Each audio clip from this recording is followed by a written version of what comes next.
भारत में 2014-2025 के बीच में मूर्तियां बनाने पे जो खर्च हुआ है, चाहे स्टैच्यू ऑफ यूनिटी हो, चाहे अन्य तरह की मूर्तियां हो, लगभग वो पैसा खर्च हुआ है 7700 करोड़ यानी 8000 करोड़ के आसपास।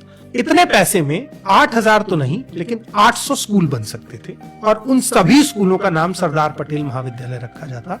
तो मुझे लगता है सरदार पटेल को ज्यादा बेहतर से लोग जान पाते और उसमें एक सब्जेक्ट ऐड किया जाता कि कैसे सरदार पटेल ने 546 रियासतों को एकजुट किया।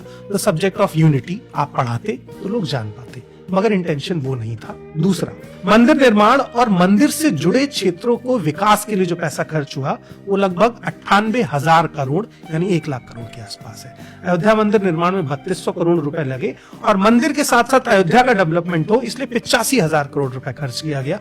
कहां हुआ ये मुझे नहीं पता है, मगर सरकार ने इतना पैसा खर्च किया है। यानी कितना पैसा हो गया? लगभग 1,07,000 करोड़। उसके बाद कुंभ मेले में लगभग 15 से 16,000 करोड़ रुपए खर्च किया गया। कुंभ में जाने वालों के ऊपर हेलीकॉप्टर से फूल बरसाए गए जिसमें बहुत पैसा लगता है, जिसकी कोई जरूरत नहीं थी। इससे बेहतर था कि आप ट्रेन फ्री कर देते।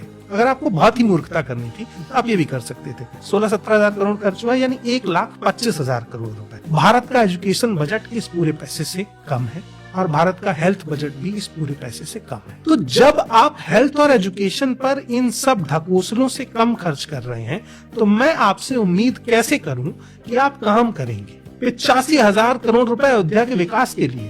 अयोध्या को मैं इतने पैसे में एजुकेशन हब बना देता, इस वर्ल्ड का सबसे बड़ा एजुकेशन हब। चाइना 150 करोड़ में ऐसा इंटरनेशनल स्कूल बना रहा है, जापान ऐसा इंटरनेशनल स्कूल बना रहा है जो गवर्नमेंट स्कूल है, जहां बच्चे को 1 रुपया खर्च नहीं करना है, उसके घर से भी उसे सरकार उठा के लाएगी। और हम क्या बना रहे हैं? मंदिर जिसमें रहने वाले पुजारियों को पैसा सरकार दे रही, सैलरी, और लोग युवा बेरोजगार घूम रहे हैं। तो इंटेंशन का फर्क है नया, हमारी नीयत नहीं है काम करने की।